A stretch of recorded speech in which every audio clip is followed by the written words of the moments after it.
Hello and welcome back to Fred in the Shed, or Fred in the Radio Attic if you like. Got a new dark side PMR radio to show you today and to do some testing. This is the Baofeng or Baofeng. I mean, I just don't know how to pronounce it. Everyone seems to have their own ideas. I say tomato, you say tomato.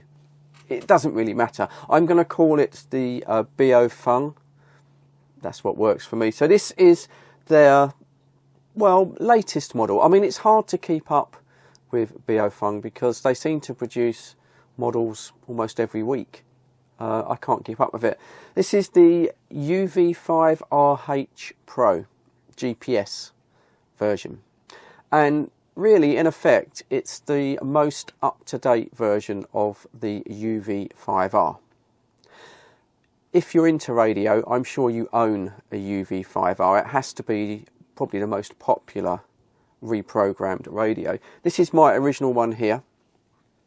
This one I've had for must be 12 years now, I guess, something like that. If you're not new to radio and you're a bit unsure about what I'm going on about with these dark side radios, let me just quickly explain. We'll get on to the review.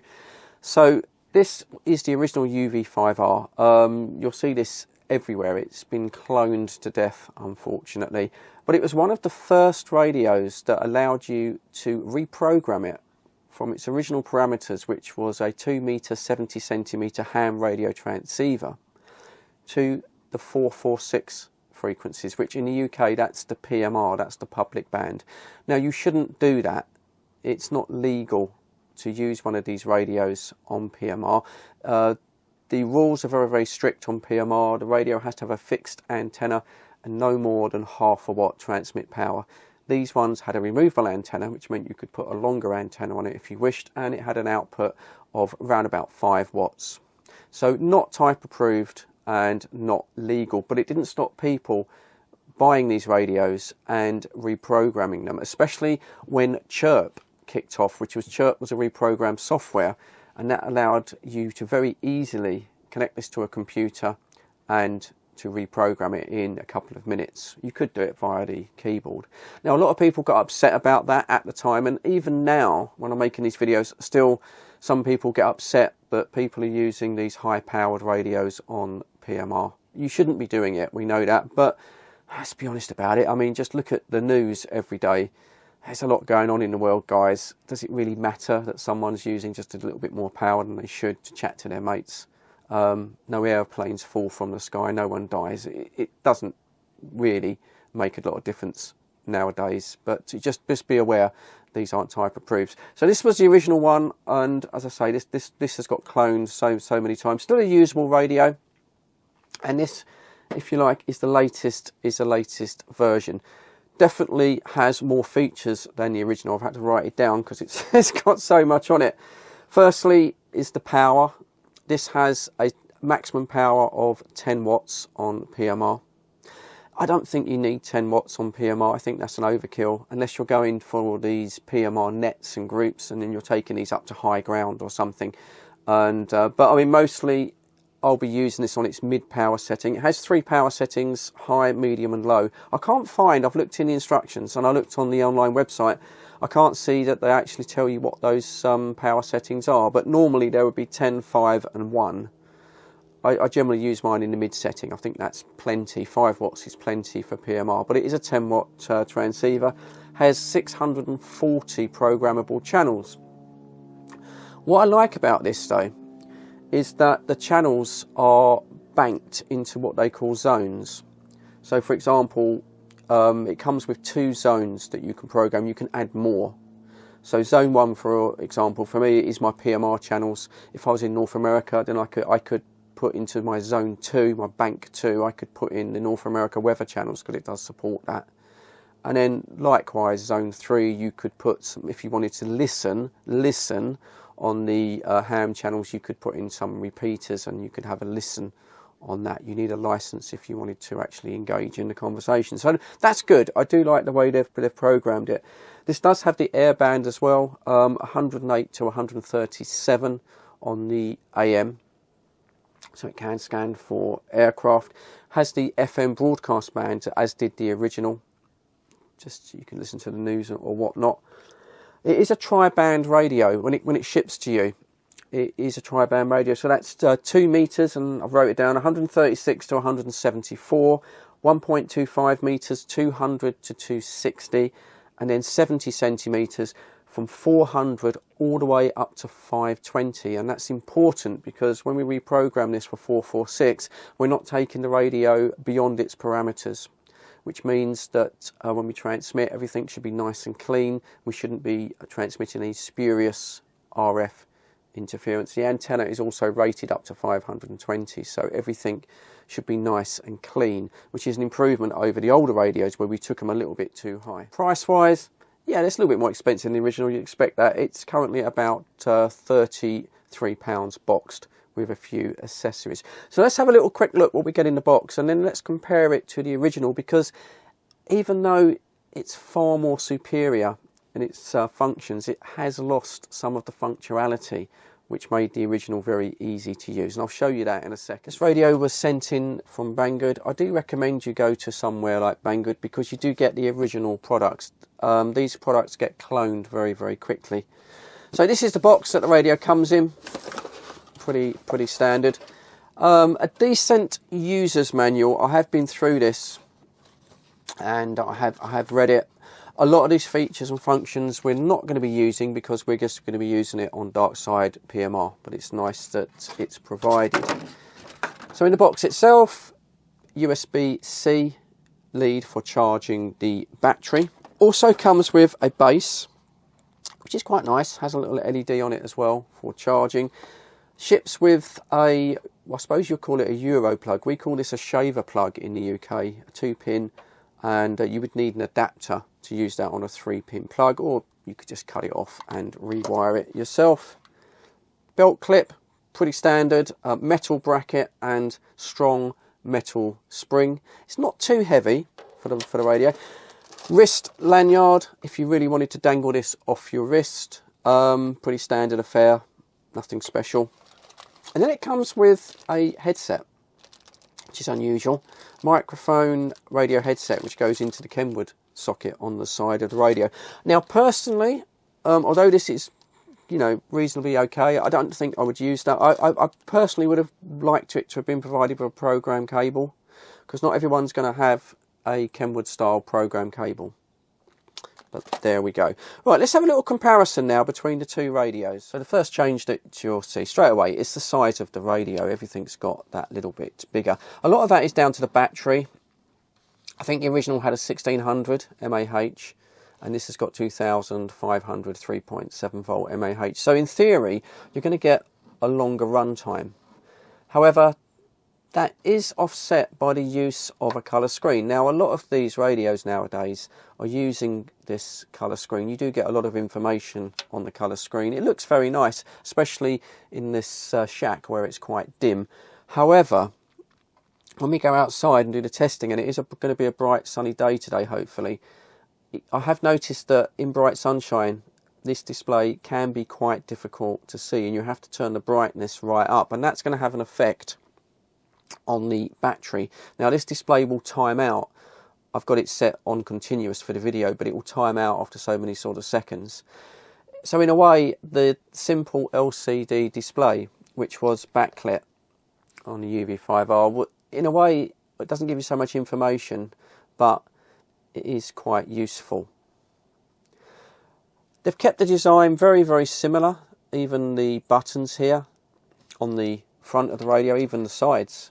I quite like that, because and even this sort of pattern on the radio here, I mean, they've kept it very much the same, and a lot of people will be used to the UV5R.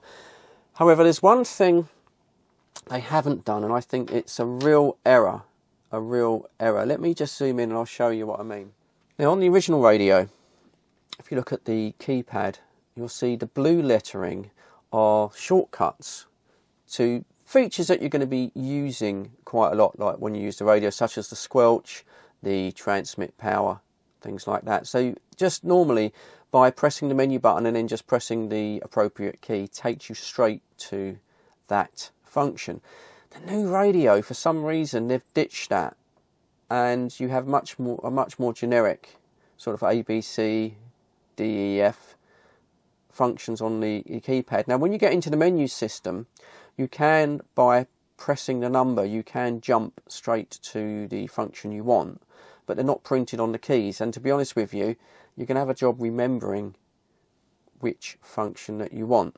So that's what I mean about the functionality. The older radio is in fact easier to use than the new radio, and that's a little bit strange why they've done that.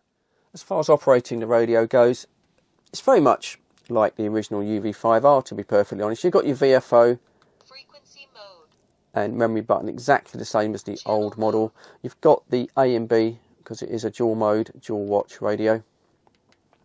We're going to be using presets on the 446. When it comes to the menu system, it's okay. Menu. It does cover everything that you're really going to be interested in. Radio settings, yeah, squelches at the top. Now, you see on there, hopefully you can see it says power save. I've looked everywhere on this radio for the power settings because it has high, medium and low power settings. I've even read the manual and I looked online, and I don't think this is the power settings. It doesn't seem to change anything. To go back, you just press the red button there. And I cannot find the TX power setting on the radio. I thought that would have been it. It's really, really odd. I have worked out a short around, and I'll show you that in a second. But anyway, you've got your basic stuff here. You've got the voice activated, your timeout timers. All of this stuff you've seen before. Roger beeps, key beeps, which will switch off straight away. The backlight settings. Mine's on consistent. There is quite a lot to choose from, actually, on the backlight settings, to be perfectly honest. That's pretty decent. Brightness as well. Again, you're going to want to play with that to try and improve the battery life. Now let me show you those power settings. You can, without using a computer, via the menu, you can choose what you want to do with these two function keys. I think by default one is the radio, and this radio hasn't got a torch. I'll show you that in a second. That's something that's missing. So what I've done on my radio, I've done a long press on the bottom button there, just to change the power. So you hold that down. There we go. You can see it just on the top there, just there. So I'm at low power, medium power, high power. So it's not really a problem, but I don't know. Maybe I'm getting stupid in my old age, but I really couldn't find the power setting in the menus. But it's not all bad news. There are some new features that I really like, and one of them is this green button here. When you press this, the radio starts scanning, it starts seeking, and it will look around for any other radio that's transmitting, and when it finds it, it will lock on to that frequency. Now, it won't find anything up here, but when it does that, it will automatically adjust itself to any CTCSS or DCS privacy codes that the other radio is transmitting. So it's a little bit kind of cheeky, but basically it will align to an appropriate radio, and I suppose that's quite good if you're in a group of people. I imagine it's found this frequency. That will be a birdie because I've got so many lights and things on in the camera and everything. But if you're in a group of people, say you were going hiking or something, and you weren't sure of what frequency some of the other people were using, just by pressing that, it should hopefully find their frequency. I think that's actually a really, really cool feature. Just a quick look around the radio. As I say, two programmable buttons there. PTT, it's okay. Very much like the original, really. It's not rubberized or anything, but it is nice and clicky. Back of the radio, nothing really changed other than your charging now is via the bottom here. USB-C straight into the battery. Oh, can you see that? Yeah, straight into the battery with a charge light. And then on this side of the radio, I'm really pleased that they've kept the standard Kenwood 2-pin port. So many others seem to be going to the sort of Motorola style port. Should work with all older generic Baofeng cables. And that shouldn't be a problem. On top of the radio, Simple on-off switch and volume control. They've gone for the Quanshang design, which I think is a little bit of a shame. I think they should have kept with the original diamond pattern. This is sort of like the Quanshang. Yeah, I'm not so sure about that. And then the torch, the little flashlight that was always symbolic on the UV5R is missing. It's blanked out. So I suppose maybe people don't use that anymore. I always found it quite useful, to be honest, when I took mine camping. Yeah, I really thought it was quite good. But anyway, the torch is now missing. When it comes to getting your 16 PMR channels on the radio, you can do it the very old-fashioned, laborious way. You can type them in on the keypad if you don't want to connect to a computer. I would have thought most people want to connect this to a computer. Now then, this is where the older radio is actually better, because the older radio was always supported by Chirp. I really do like Chirp programming software. It's so reliable, so easy to use. This new radio, the 5RH PRO, currently as I'm making this video, is not supported by Chirp. It's a shame. Chirp might catch up in the future. It's still relatively new on the market, but I don't think that the previous version was supported as well. Bit of a shame. So it means that you have to download the Baofeng official programming software. It's not really much of a problem. It's a little bit old-fashioned looking, it's a little bit clunky, but it does support copy and paste, and that makes it easy to just put your 16 PMR channels into the radio's memory. And that's really about it for the functions on the radio. I mean, just in general terms, it's built really, really nice. I do like Baofeng products. I always think they're, if you get a genuine one, I always think they're very nicely made. It's good quality, really, the construction for, as I say, just over £30 radio. So I think I'll go out and do some testing. As always, I'm not really looking for maximum range because I'm in a large built-up area, lots of infrastructure and things like that. I'll go to my two regular spots, and then we can hear what it sounds like, and I'll do a reverse test as well, and we can hear what the receive sounds like. Here we are then, at my first stopping spot. I've set the radio onto medium power, so I'm thinking that's probably maximum of 5 watts. Now it is a bright sunny day, and I can see the screen quite clearly with my eyes. I've set the brightness on maximum, but I can already see that the camera's struggling. The camera is struggling to see the screen. If I move out into the sunshine, yeah, I'm struggling as well. So that is the problem with these colour screens. They're very good when you're indoors, but once you get out into the sunshine, they're just not as good as a plain, simple grey LCD. Anyway, we'll try 2 tests. We'll just do a medium test back to the radio. Distance-wise, we're at the usual. It's about 800 or so metres, and in miles, it's about half a mile. So not very far, but lots of infrastructure all around me, lots of man-made objects. It does reduce the range somewhat. Right, let's give it a test on medium power. Audio test 1, 2, 3, 4. First flyover or walkway, medium power. Audio test 1, 2, 3, 4. First flyover or walkway, medium power. Audio 1, 2, 1, 2, audio. Going to do the same test now, but this time we're just on low power, so we think that's probably around about 1 watt or maybe slightly less. Yeah, audio test 1, 2, 3, 4. First walkway on low power now.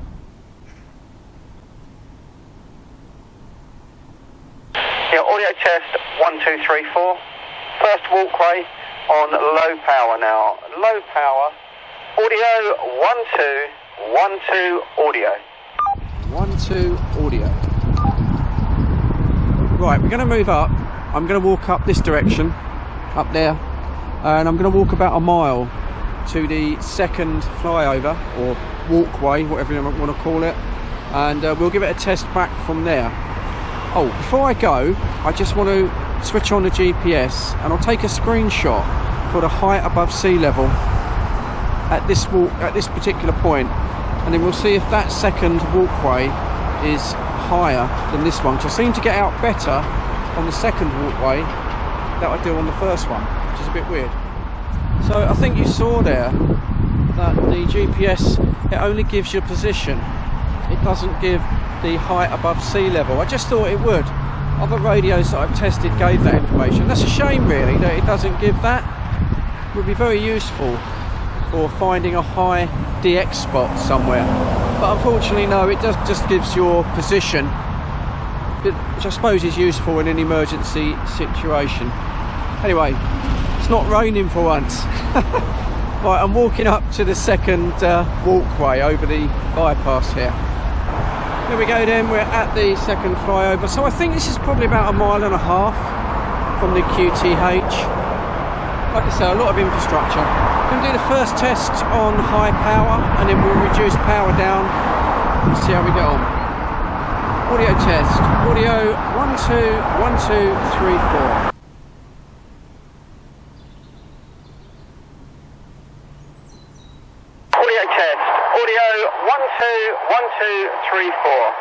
Audio on high power, second walkway over the flyover, high power test, Mary had a little lamb, audio 1, 2, 1, 2, audio.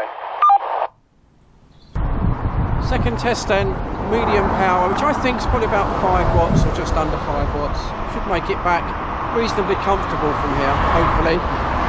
Audio 1, 2, 1, 2. Audio 1, 2, 1, 2, audio, second test, second bridge, 5 watts, medium power now, audio 1, 2, 1, 2, 3, 4, audio. Okay, final test, low power, which is probably about 1 watt or just under. It might struggle a bit, maybe, maybe not, we'll find out when we get back, but let's give it a go. Audio test, 1, 2, 3. Audio test, 1, 2, 3, 4. Audio test, low power, second flyover bridge, low power, audio 1, 2, 1, 2, audio.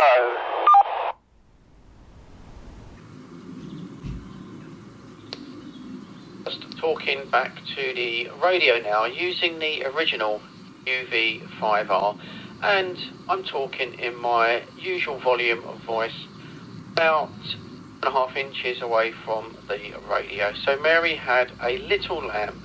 Audio check, 1, 2, 1, 2, audio. There you go. Nothing wrong with the transmit on this radio at all. I was suitably impressed that the radio got back from that second flyover on low power, which I think is round about 1 watt. A standard PMR radio with 500 milliwatts struggles to get back to the QTH from the first flyover. So it just shows you the radio is working really, really efficiently. And I think that's because it tunes up to 520, so the antenna, the SWR on the antenna is in tune. And I think that does help get a little bit extra range. Criticisms, not really many at this price level. As I said at the beginning of the video, it's a shame that they've missed the printing there for the shortcut on the buttons to jump you into the menu system. That's a bit of a backward step. And the GPS data, yeah, I would have liked to have seen height above sea level. That would have been a little bit more useful. But I guess, you know, it is what it is. And then, of course, my final criticism, and it affects all of these radios, it is that colour screen. I mean, all go in this fancy colour screen. You get a lot more information. It looks really, really nice when we're sitting here in a fairly dark environment. But as you saw when we got outside in the bright sunshine, it's very hard to read. But that seems to be what's selling radios, and that's what they're all going for. So it's not really a criticism for Baofeng. But overall, for a £30 radio, I thought it performed well. It's a worthy successor to the original UV5R. This came in from Banggood. Thank you very much to them. If you're interested, there will be a link in the description. If I'm lucky enough to get a discount code to save you a little bit more money, you'll see that in the description as well.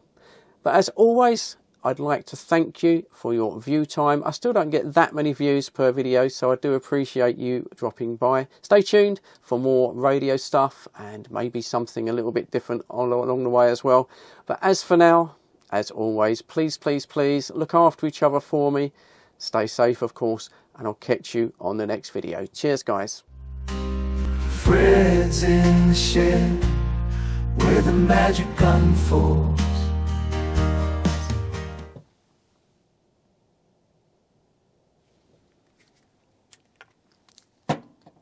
and I itchy nose all the way through that. Oh my God, my snoz was killing me. Absolutely itching. How I didn't scratch my nose. I don't think I did. I'll have to look it back on the playback, but how I didn't give it a good old scratch. As soon as you put the camera on, you start getting itches and scratches and in all sorts of places. Anyway, the life on YouTube. Oh my God. Fred in the shed with his trusty CB. He's a friend to the lonely on a frequency.